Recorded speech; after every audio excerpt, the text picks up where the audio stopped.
Joining me now to talk about James Foley and the threat that reporters like him face covering conflicts today is Global Post co-founder and journalist Charles Sennett and Robert Mahoney, Deputy Director of the Committee to Protect Journalists. Charlie Sennett, first of all, our condolences to you and your colleagues in the loss of James Foley. What can you tell us about him and how he came to be held?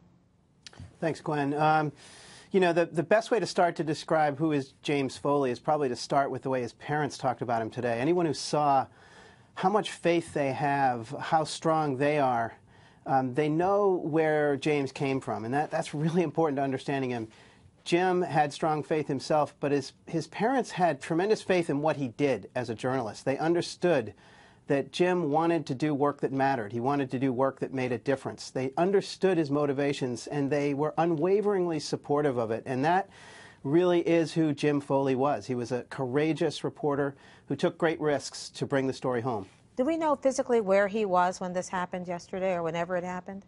We don't. I mean, if you've seen this video, and I hope your viewers haven't seen it, it's the most dark and horrific thing I've ever watched. It's about 4 minutes long. It's very clear he's under great duress. It's very clear that the statements he's making are forced statements. And it's in a sort of barren landscape that really could be Syria or it could be Iraq. It's very, very difficult to distinguish that, and we don't know precisely where that happened. Have the people who've been holding him been in touch asking for ransom? Apparently there's a report that there was a threat made that they would kill him a week ago. That's correct. And our CEO, Phil Balboni at Global Post, has really tirelessly followed this every day for 2 years and has amassed quite an extensive body of facts and information through a lot of information we've gathered from law enforcement officials, from private investigators, our own private investigators, and importantly from colleagues on the ground. You know, we have a lot of colleagues who really cared about Jim, and every bit of information they could glean would come to us and would be filtered. And it's hard to sort of share in great detail without putting some of the other hostages who may still be being held and whose lives, as we know, are hanging in the balance. We can't really share a lot of that information, but it is safe to say that at first there was information that he was being held by the Syrian government. That information changed shape over time. It appeared pretty quickly that he was being held by Islamic militants. That's when fear really set in. He was held in different locations, first in Aleppo, and later in a different location. The Guardian has reported that location. We think it's probably better not to report it right now, so I won't share it, but it is a known ISIS center inside of Syria. Rob Mahoney, how does Syria rank as a danger zone for journalists? It's the most dangerous place in the world to be a journalist, has been for the last year or so. We've noted some 70 journalists have been killed in Syria since the conflict started in 2011. Many of them Syrians, one thing, right? Yeah, most of them actually are local journalists. And also to Jim's story, Syria is the single worst place we've seen in our entire history as an organization for more than 30 years where hostage-taking has taken place in a conflict zone. There have been more than 80 journalists held hostage at various points throughout the last 3 years. As Charlie just suggested, it's difficult to negotiate or to figure out a way to rescue these hostages. What are the special problems of special delicacies for someone like you or for the U.S. government, for that matter, in trying to free people like James Foley? Well, in many cases, the families or the news organizations that some of these journalists work for don't want to jeopardize their safety and don't want us to publicly talk about where they might be or even who they are. Steven Sattler, for example, who appeared in the video this week, we knew about him, but we did not publicly disclose that because we just don't know sometimes who we're dealing with. There are very many groups. They splintered.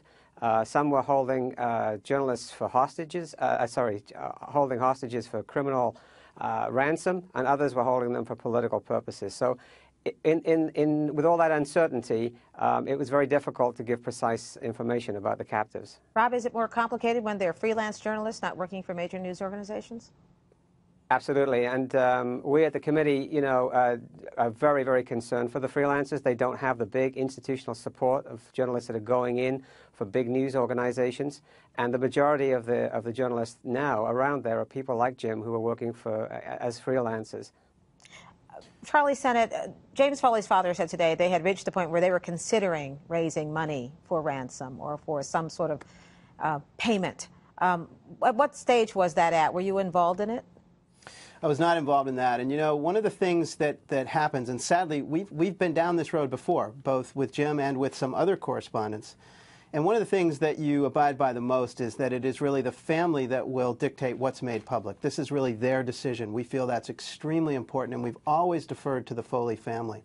Just to speak a little bit to the point of freelancers, you know, Global Post, we deal with freelancers every day, and they are deeply at risk. There's real concern here about how do you build a news organization that has a culture of caution and caring for the correspondents on the ground. We at Global Post have worked with Committee to Protect Journalists. We've worked with a lot of different organizations to think that through. And I think Jim's death, this horrific news, there are a lot of sobering lessons to be learned from this. And one of them is definitely that we are responsible as news organizations for the people we send into the field. We take that seriously. But it's also really important to remember that this is a deep reminder that there are journalists who are doing courageous work out there. We live in a cynical time when there's a lot of criticism of the media from the left and from the right. But this is a time to also remember that there are journalists like Jim Foley who are out there representing news organizations who really believe in what they're doing and who are doing the best they can outside of the big network production companies or the big newspapers. They're doing the best work they can to bring home the stories that matter. And I think that's important to remember today. Rob Mahoney, how hard does it make it to get reporting out of places like Syria at this point? Makes it very hard. Who, in light of what's just happened, is going to be rushing into Syria, especially freelancers who actually, you know, as I say, don't necessarily have the backing and don't earn the money that would even make it worthwhile going in. What we rely on and what the news organizations rely on are local Syrian journalists, some of whom are there, some of whom are outside. They're the ones that have borne the brunt in terms of death and capture in this conflict, and they're the ones who don't have necessarily an international voice. Rob Mahoney of the Committee to Protect Journalists and Charlie Sennett of Global Post, thank you both very much. Thank you. Thank you. Many news outlets avoided showing the image of James Foley's execution, including us. So how has social media adapted to deal with violent terrorist imagery? Hari Srinivasan spoke with the chair of the journalism department at Quinnipiac University. You can watch their conversation online.